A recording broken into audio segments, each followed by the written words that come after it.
प्रभु यीशु मसीह के नाम से आप सबका स्वागत करते हैं। आज का दिन यहोवा ने बनाया है, हम उसमें आनंदित और मगन हो जाएं। प्रभु यीशु मसीह ने मेरे जीवन में बहुत ऐसे काम किया है। आपके साथ आज 100 दिन पूरा हो चुका है। आज 101 दिन हो रहा है। पिछले 100 दिन से मैं परमेश्वर के वचन को मैं लगातार आपके साथ बांटते आ रहा हूँ। इसमें संडे सर्विस भी शामिल है। तो आज 101 दिन, आज 101 दिन वह मैसेज है। हालेलुया। तो मैं आपके साथ सहभागी होकर मेरे जीवन के विषय में भी मैं आपको बताऊं। यदि आप मुझे जानते होंगे तो बात अलग है। मेरे कलीसिया मुझे जानता है। आप लोग जो इसमें जुड़े हुए हैं, कई बाहर से हैं, तो आपको शायद मेरे विषय में मालूम नहीं होगा। इसलिए मैं मेरे विषय का एक गवाही भी देना चाहता हूँ। मैं तमिलनाडु स्टेट से आ रहा हूँ और तिरुनेलवेली डिस्ट्रिक्ट पुराना है, अभी टुटुकुरिन डिस्ट्रिक्ट हो गया है। वहाँ का एक कस्बे में, एक छोटा सा गांव का मैं रहने वाला था और वहीं पर मैं पढ़ा लिखा और अपने पेट पालने के वास्ते तो मैं ये महाराष्ट्र में आया हूँ। ये महाराष्ट्र में भी मुझे करीब करीब 53 साल 54 साल हो चुका है। कोई बम्बई में रहा, थाना में रहा, मालेगांव में रहा और उसके बाद में मैं नागपुर में 1977 में मैं आया था। तो 1981 तक मैं एक साधारण एक मसीह था, क्योंकि मेरा जन्म एक मसीह परिवार में हुआ था और इस कारण से मैं जन्म से मैं मसीह जरूर हूँ, परंतु मसीह के साथ मेरा पहचान इतना कुछ खास नहीं था। 1981 में सदर में जो ऑल सेंट्स कैथेड्रल है, उस ग्राउंड में एक बड़ा सभा हो रहा था। उस सभा में मेरे पत्नी के बीमारी के कारण से उनके चंगाई पाने के हेतु मैं उस मीटिंग में एक दिन के लिए अटेंड किया और उस एक दिन में परमेश्वर का दास ने आह्वान किया कि कौन परमेश्वर का सेवा करने के लिए तैयार है। तो मुझे तो कुछ भी समझ में नहीं आता था, परंतु परमेश्वर के आत्मा हम दोनों का अंदर अगुवाई किया।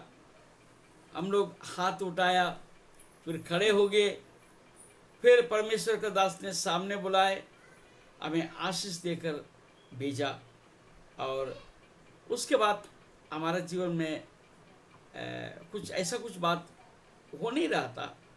परंतु 1 साल के बाद मैं लगातार कलीसिया में सदस्यता लेकर मैं आगे बढ़ता रहा। मैं संचित रूप से मैं बताऊं, मैंने कभी सोचा नहीं था कि मैं प्रभु में ऐसा बढ़ूंगा, ना कभी सोचा था मैं सेवा करूंगा।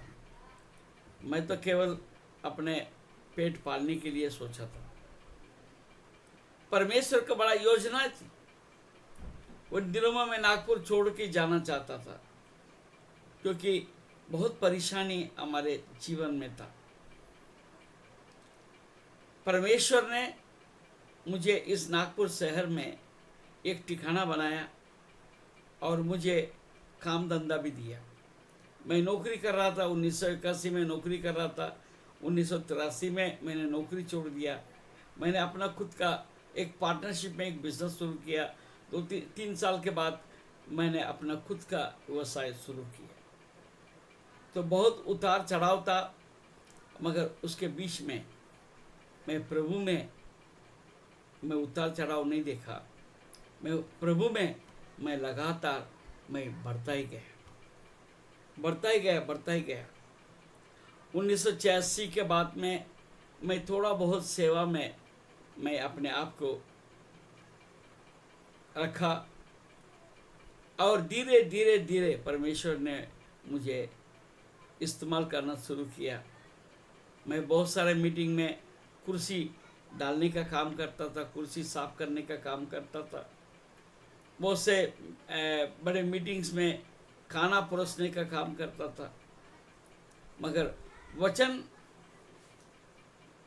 बांटने का काम तो बहुत बाद में मुझे मौका मिला। मैं अपने आप में कोई काबिल नहीं समझता हूँ, ना समझता था तो मैं कुछ बांट सकूँ। पहले बार एक परमेश्वर का दास ने बोला, आप अपना गवाही बताइए। तो मैंने कहा मेरे से बोलना नहीं होगा। तो उन्होंने मुझे बताया कि गवाही कैसा बताया जाए।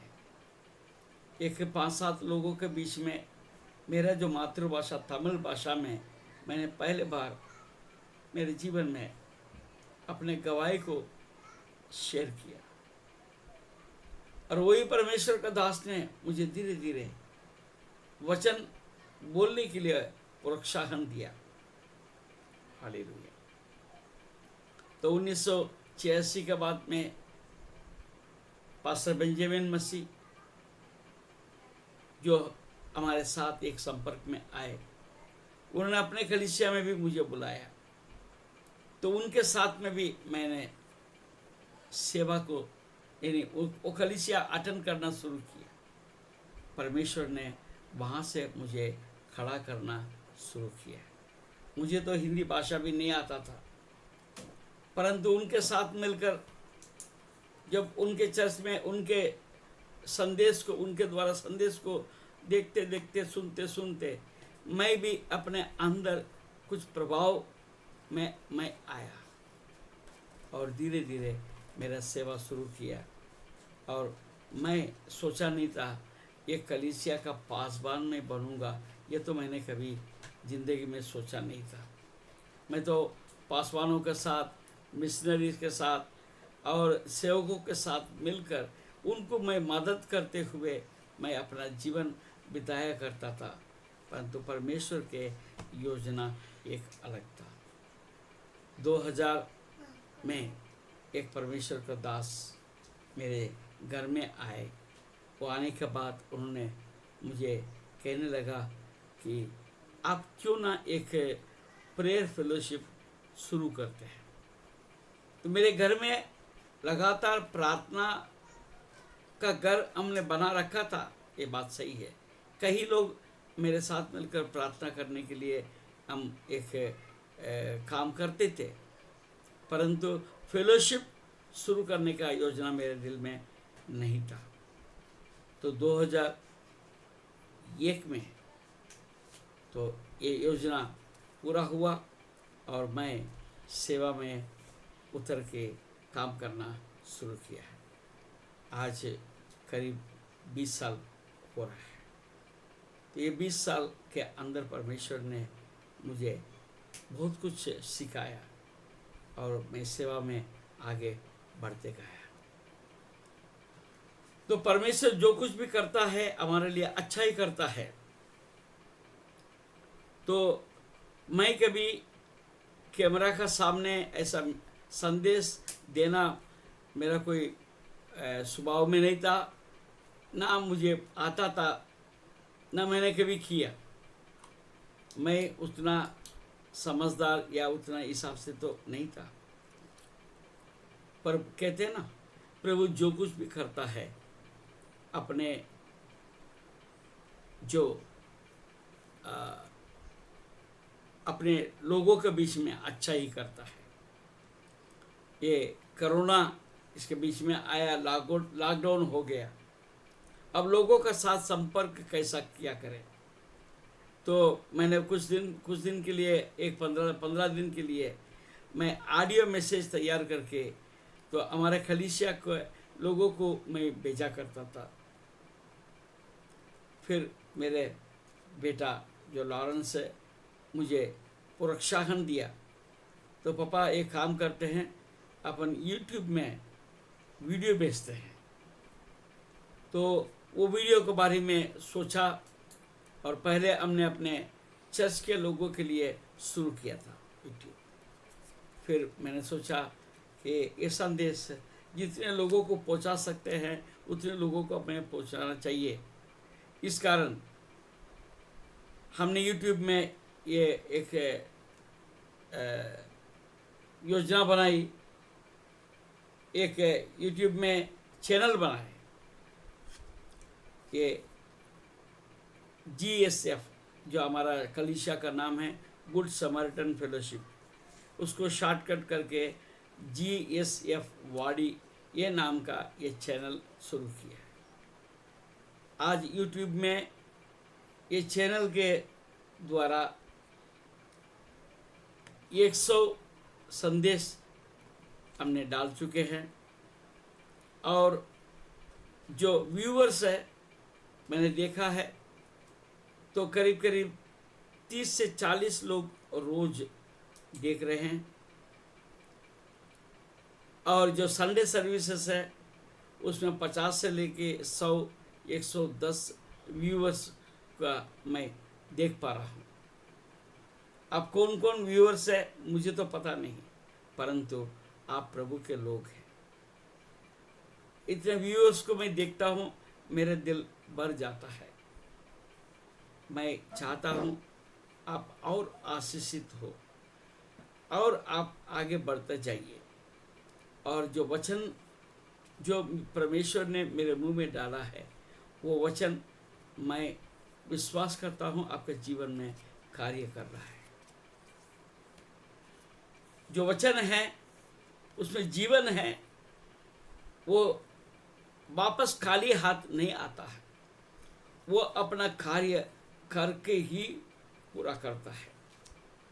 तो मैं संपूर्ण रीति से विश्वास करता हूँ आप इन वचनों के द्वारा जरूर से आशीष पाते हैं। मेरा ये विचार नहीं है कि मेरा नाम प्रबल होना चाहिए या मेरा नाम बढ़ना चाहिए, हरगिज नहीं है। मैं अभी 71 साल का उम्र का हो गया, मेरे दिन कितना है मुझे मालूम नहीं, परंतु मुझे एक आशा है, इच्छा है, जब तक मेरे नथनों में श्वास है तब तक किसी न किसी के लिए एक आशीष का कारण बनूं, क्योंकि मैं समझता हूँ अब्राहम का आशीष मुझ पर है, क्योंकि मैंने यीशु के लिए अपना जीवन समर्पित किया, और जो मैं बोलूं वो किसी के लिए आशीष का ही कारण होगा, ऐसा मैं विश्वास करता हूँ। आप क्या उम्र के हैं, आप कौन हैं, मैं नहीं जानता हूँ। आप सुन रहे हैं, परमेश्वर जानता है। तो कई लोग मेरे पास अपने गवाही को भी भेज रहे हैं, कई लोग मेरे को एनकरेजमेंट कर रहे हैं, और मैं चाहता हूँ ये चैनल और आगे आगे बढ़ता जाए। और मैं आपको संक्षिप्त में बताऊं, मैं बिजनेस करता हूं, एक ट्रांसपोर्ट चलाता हूं, ट्रांसपोर्ट का मैं मालिक ज़रूर हूं। परमेश्वर ने ये बिजनेस मुझे दिया है, और परमेश्वर के सेवा के लिए मैं कुछ भी हमारा कलीसिया से या किसी से मैं कुछ लेता नहीं, और जो कुछ भी मुझे कोई ऑफरिंग्स मिलता है मैं अपने सेवा में ही दे देता हूँ, क्योंकि मेरा परमेश्वर मेरा पूरा करता है। मेरा 2 बेटे हैं, एक बेटी है। एक बेटा मेरे साथ रहता है, एक बेटा मेरे से अलग रहता है।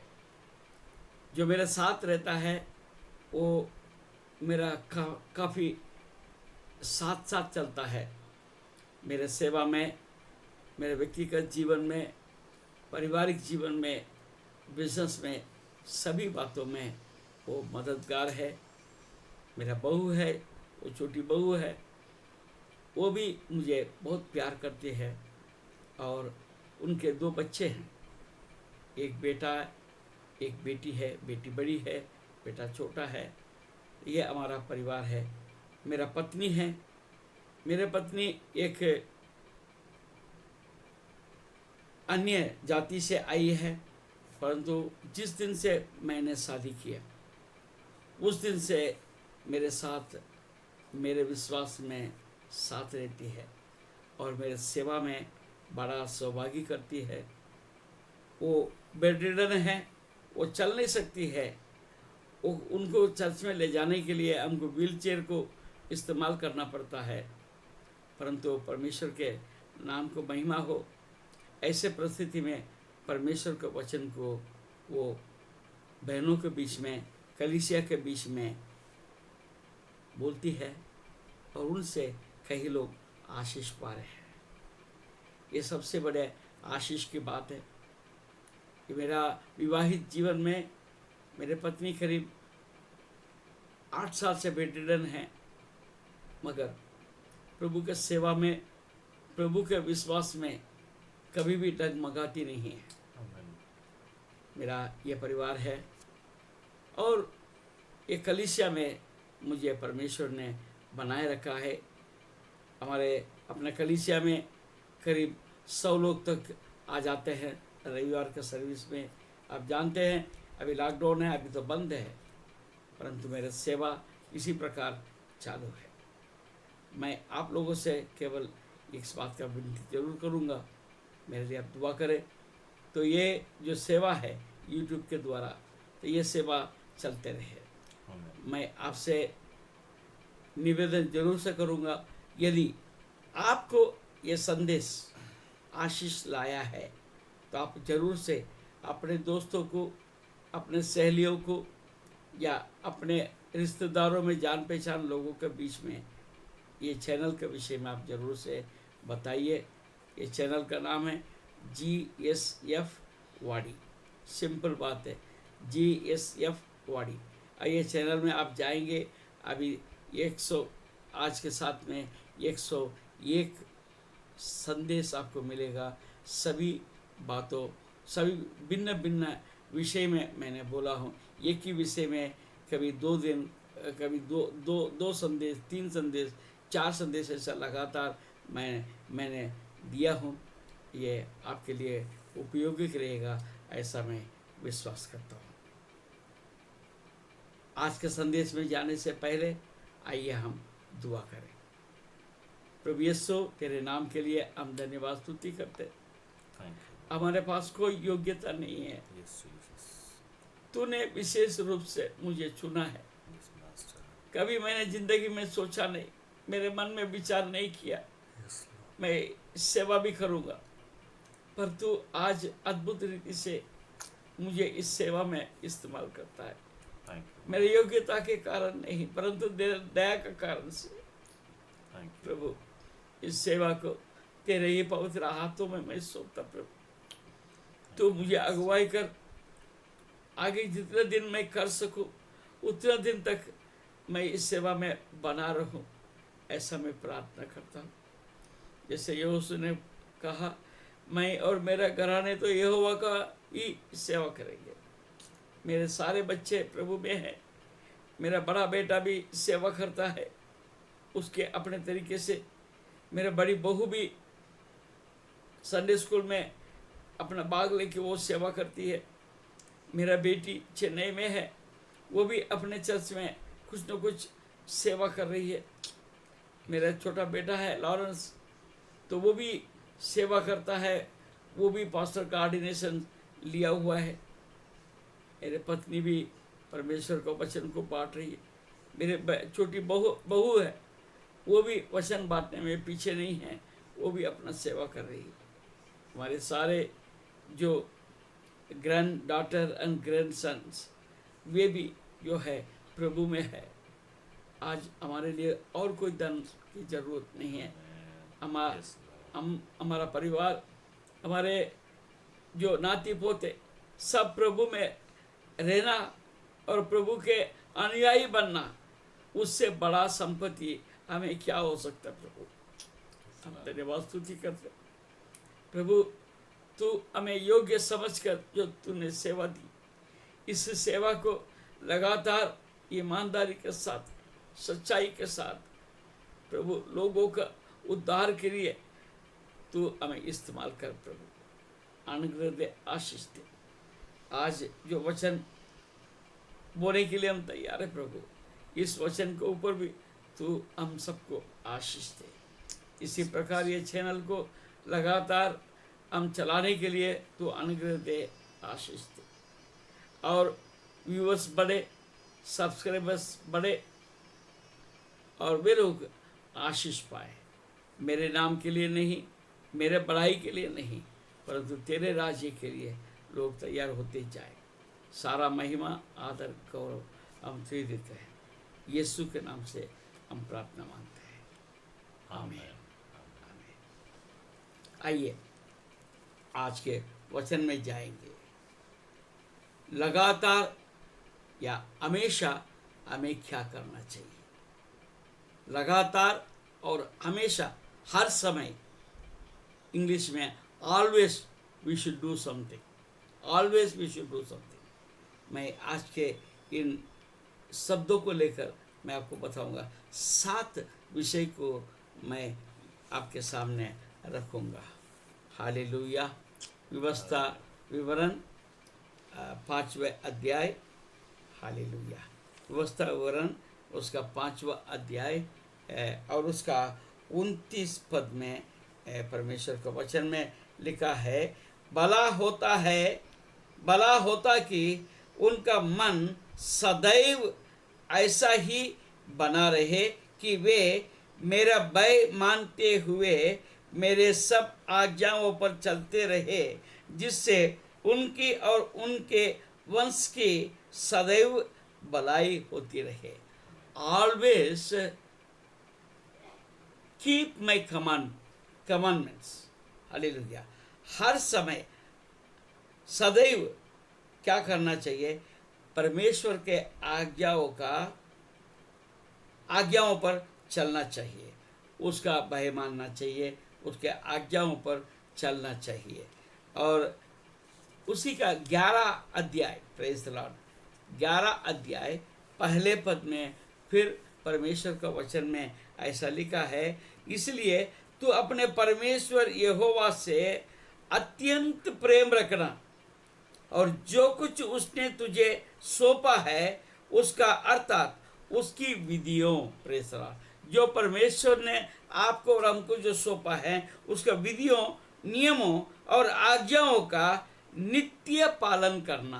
Praise the Lord. ये पहले बात है, उसके आज्ञाओं को पालन करना, उसके आज्ञाओं को पर भय मानना, और उसी में हमेशा चलने के लिए परमेश्वर आपसे, हमसे कहता है, और उसको हम पूरा करते जाए।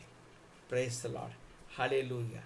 दूसरी बात, प्रेज़ द लॉर्ड, व्यवस्था विवरण उसका 14 अध्याय और उसका 23 पद में हम देखते हैं, और जिस स्थान को तेरे परमेश्वर यहोवा अपने नाम के निवास ठहराने के लिए चुन ले, उसमें अपने अन्न और नए दाखमधु और टटके तेल का दशमांश और अपने गाय बैलों और भेड़ बकरियों के पहलोटी अपने परमेश्वर यहोवा का सामने खाया करना, जिससे तुम उसका भय नित्य मानना सीखेगा। Praise the Lord. उसका हमेशा भय मानना, नित्य उसका भय मानना, परमेश्वर का भय मानना। मनुष्य के लिए डरना नहीं, मनुष्य का बातों से हमको डरने का नहीं, परमेश्वर से हमको डरने का जरूरत नहीं है,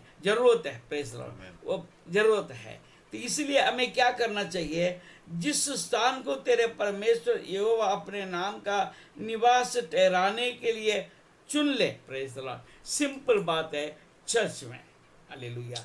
आप जो परमेश्वर के भवन में नित्य आया करें और नित्य परमेश्वर भवन में आकर पवित्र लोगों के साथ, विश्वासियों के साथ, प्रेज़ द लॉर्ड, आप संगति में बनाए रखें और अपने अपने दशमांश को लाके चढ़ाएं, और गाय बैलों और बड़े भेड़ बकरियों के पहलोटे अपने परमेश्वर यहोवा के सामने खाया करें।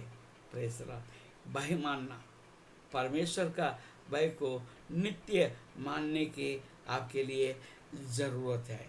और तीसरी बात है, प्रेज़ द लॉर्ड, तीसरी बात है, हमको देखने को मिलता है नया नियम में फिलिपियों की किताब, प्रेज़ द लॉर्ड, नया नियम में फिलिपियों की किताब उसका 4 अध्याय, आप सब जानते हैं, प्रेज़ द लॉर्ड, 4 अध्याय और 4 पद, हालेलुया। फिलिपियों को पत्री और 4 अध्याय और 4 पद, प्रभु में सदा आनंदित रहो, प्रेज़ द लॉर्ड, प्रभु में सदा आनंदित रहो, मैं फिर कहता हूं आनंदित रहो। ये फिर क्यों कहता है? मैं जब बोलता हूं प्रभु में आनंदित रहो, वचन आपसे कहता है आनंदित रहो, हमारा दिल में एक ही बात आता है, अरे ये परेशानी है, ये तकलीफ है, ये बीमारी है, ये रुकावट है, ये मेरे साथ धोखा दे रहा है, ऐसे इसमें मेरे घर में कोई समाधान नहीं है, शांति नहीं है, मैं आनंदित कैसे रह सकता? परमेश्वर कहता है मैं तुम्हें जीवित रखा हूं, मैं तुम्हें जीवित रखा हूं, तुम्हारा आशा अभी बना हुआ है। जब तक तुम जीवित है तब तक परमेश्वर आपके जीवन में कार्य करता रहेगा, प्रेज़ द लॉर्ड। और आपका बुलाहट क्या है? आपका बुलाहट है अनंत जीवन में आपका प्रवेश करना है। Amen, praise the lord, praise the lord. आप क्या अनंत जीवन से बढ़कर आपका दुख बड़ा है? ना, नहीं। आपका परेशानी बड़ा है? नहीं। ये तो चंद दिनों के लिए है, ये 4 दिन की जिंदगी है, 2 दिन की जवानी है, ये सब कट जाएगा। परंतु आपका बुलाहट को नहीं भूलना, आनंदित रहो, आनंदित रहो, सदा आनंदित रहो, सुख में, दुख में, परेशानी में, बीमारी में, संकट में, हर समय पर प्रभु को धन्यवाद करते हुए आनंदित रहो। परमेश्वर का यही अपेक्षा है, सदा आप प्रभु में आनंदित रहे। चौथी बात हम देखते हैं, देखिए लूका रचित सुसमाचार उसका 18वां अध्याय, लूका 18 उसका पहले पद। हम आनंदित क्यों नहीं रह पाते हैं? इसलिए कि हम नित्य प्रार्थना नहीं करते। Praise the Lord. प्रभु का वचन कहता है, फिर उसने इसके विषय में कि नित्य प्रार्थना करना और हियाव ना छोड़ना चाहिए, उनसे यह दृष्टांत कहा। इसका आगे हम दृष्टांत को देखते हैं। हाँ, प्रभु यीशु मसीह आपसे कहता है नित्य आप प्रार्थना करना, हालेलुया, और हियाव नहीं छोड़ना है, हियाव नहीं छोड़ना है। आप प्रार्थना करते रहेंगे तो आप आनंदित भी रह सकते हैं, आपके अंदर विश्वास भी बढ़ेगा। Praise the lord. आप आनंदित भी रह सकते हैं, आपका अंदर विश्वास भी बढ़ेगा, आपको आशीष भी मिलेगा, आपको छुटकारा भी मिलेगा और आगे प्रभु में बढ़ते जाएंगे। इसलिए नित्य आप प्रार्थना करना भूलना नहीं। Praise the Lord, hallelujah. हाँ, और 5वीं बात, हालेलुया, 5वीं बात, हमेशा उसको धन्यवाद करें। Praise the Lord. हम इसमें बहुत कमज़ोर पड़ जाते हैं, इसमें हम बहुत कमज़ोर पड़ जाते हैं। मेरे साथ निकालेंगे पहले कुरिन्थियों पहले अध्याय और उसका 4 पद। मैं तुम्हारे विषय में अपने परमेश्वर का धन्यवाद सदा करता हूँ, इसलिए कि परमेश्वर की ये अनुग्रह तुम पर मसीह यीशु में हुआ। पौलुस कहता है मैं सदा धन्यवाद करता हूँ, तो आप भी धन्यवाद करते रहे, हर बात के लिए धन्यवाद करते रहे। देखिए, मैंने आपको बताया ये कोरोना नहीं आता, ये यूट्यूब में मैं आपसे मुलाकात भी नहीं करता। कुछ तकलीफ के बीच में परमेश्वर बड़ा काम कर डालता है। Praise the Lord. आज लोगों का अंदर मन में ऐसा एक परेशानी आ रही है, तो मैं कब परमेश्वर के भवन में जाओ। जो लोग कभी नहीं जाते थे, आज वो सोच रहे हैं मैं कब जाऊं। ये तरस उनके अंदर आने लग गया है। Praise the Lord, hallelujah. आज लोग बाइबल पढ़ना शुरू कर दिया। बहुत से लोग नए रीति से बाइबल पढ़ रहे हैं। बहुत से लोग प्रार्थना करना सीख लिया है। बहुत से लोग जो यूट्यूब में, फेसबुक में परमेश्वर का वचन को सुन रहे हैं। प्रेज़ द लॉर्ड, परमेश्वर के नाम को महिमा हो। यफेसियों की किताब, हालेलुया, प्रेज़ द लॉर्ड।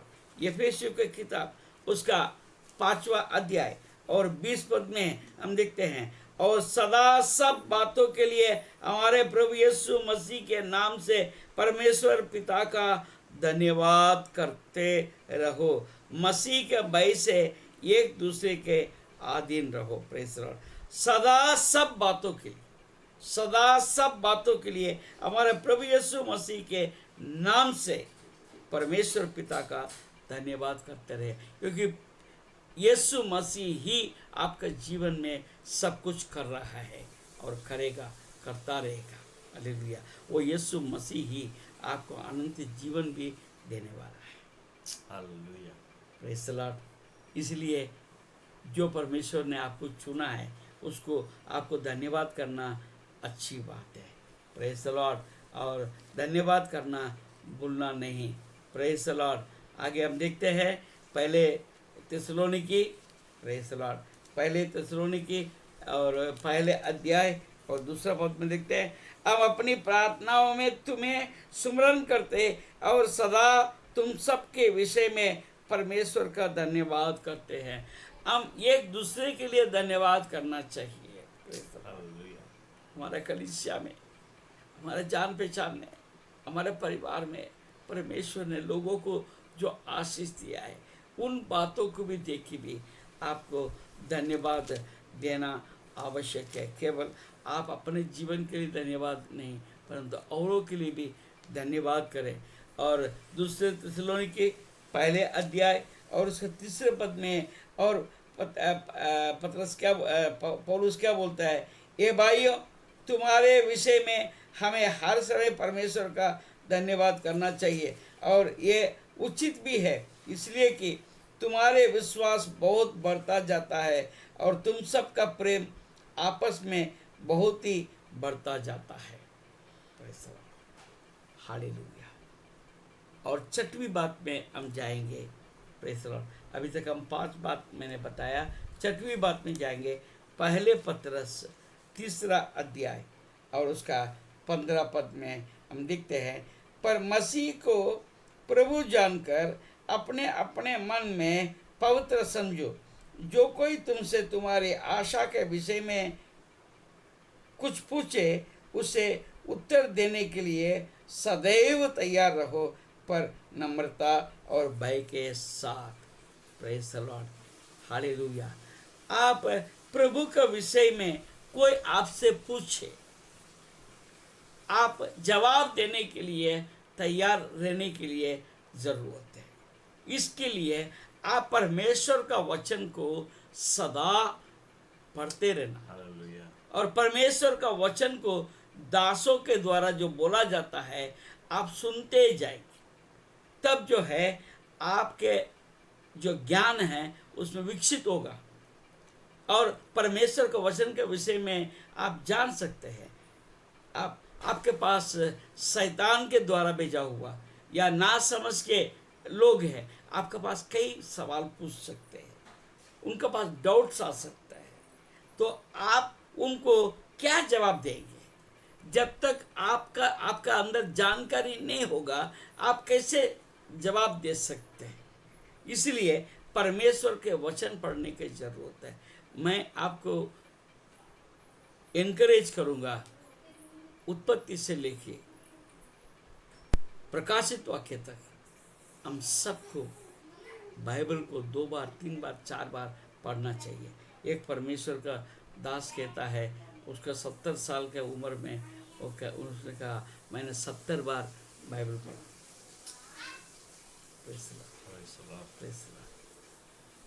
उनको 69 बार पढ़ने के बाद में भी 70वें बार में जब पढ़ना शुरू किया होगा उसने सोचा होगा, अरे मैं तो इतना बार पढ़ा, सब कुछ जानता है, फिर पढ़ने की क्या ज़रूरत है।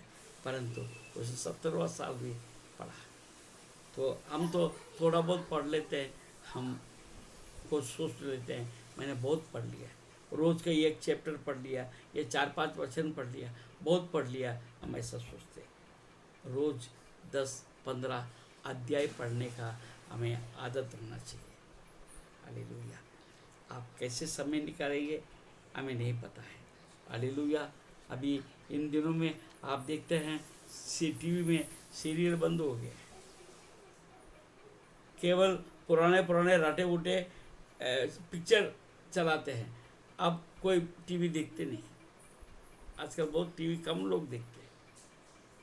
मगर समय कैसा व्यतीत करते हैं। आप परमेश्वर का वचन पढ़ना चाहिए। Praise the Lord. परमेश्वर का वचन पढ़ेंगे, आप किसी को भी कोई भी सवाल का जवाब दे सकते हैं। Praise the Lord. और सातवीं बात, मैं अंतिम बात है, हम देखते हैं प्रेज़ द लॉर्ड क्या करना चाहिए। Praise the Lord. एक्सोडस, निर्गमन के किताब 12वां अध्याय और उसका 13, 14 और 17 पद में हम क्या देखते हैं।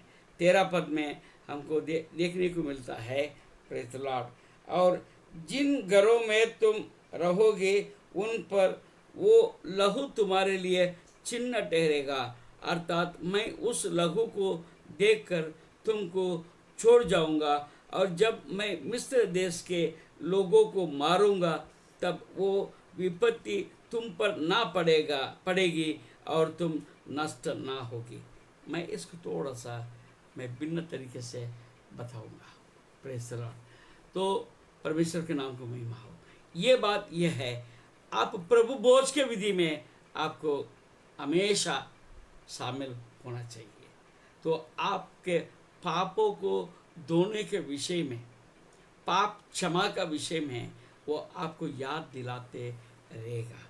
ये नियमित रूप से आपको करना चाहिए। 14 पद में देखते हैं, और वो दिन तुमको स्मरण दिलाने वाला ठहरेगा और तुम उसको यहोवा के लिए पर्व करके मनाना। वो दिन तुम्हारे पीढ़ियों से सदा की विधि जानकर पर्व मनाया जाए। चर्चों में हर महीने में एक बार या हर सप्ते में करने वाले हैं, इसमें आप जरूर से शामिल होना चाहिए। I will encourage you to be in the Lord supper. Hallelujah. इस विधि में आप जरूर से बना रहे और हम याद करें, परमेश्वर ने मेरे लिए अपने लहू बहाया, अपने शरीर को तोड़ने के लिए दे दिया है, उसके द्वारा मैं बचाया गया हूँ। Praise the Lord. 17 पद में, इसलिए तुम बिना खमीर की रोटी का पर्व मनाना, क्योंकि उसी दिन मानो मैंने तुमको दल दल करके मिस्र देश से निकाला है। इस कारण वो दिन तुम्हारे पीढ़ियों में सदा की विधि जानकर माना जाए। बिना खमीर का मतलब यह है कि बिना पाप, हमारे अंदर पवित्रता होना चाहिए। जब प्रभु भोज के विधि में जब जाते हैं, हम पवित्र होते हैं और हम अपने पापों का अंगीकार करते हैं। ये बात को याद रखने की ज़रूरत है। आखिरी एक वचन कहकर मैं ख़त्म करूँगा। पहले इतिहास 16 अध्याय, पहले इतिहास उसका 16 अध्याय उसका 11 पद में हमको देखने को मिलता है, यहोवा और उसकी सामत की खोज करो, उसके दर्शन के लिए लगातार खोज करो, लगातार खोज करो। और 15 पद में हम देखते हैं, उसी के वाचा को सदा स्मरण रखो, ये वही वचन है जो उसने 1000 पीढ़ियों के लिए ठहरा दिया है। Praise the Lord. हालेलुया। ये बातों को स्मरण रखें, हम हमेशा इन बातों को याद रखें। Praise the Lord. Keep his commandments, उनके जो आज्ञाओं को हम याद रखें और उनका भय माने और सदा आनंदित रहे और सदा प्रार्थना में लगा रहे, सदा धन्यवाद करते रहे और सदा जवाब देने के लिए, जो हमारे पास प्रभु के बारे में पूछे जवाब देने के लिए हम तैयार रहे और प्रभु भोज विधि में शामिल होने के लिए हमेशा हमेशा तैयार रहे। प्रभु आपको आशीष दे और लगातार हम आगे भी आपसे बोलता रहेंगे। प्रभु आपका आशीष दे। धन्यवाद।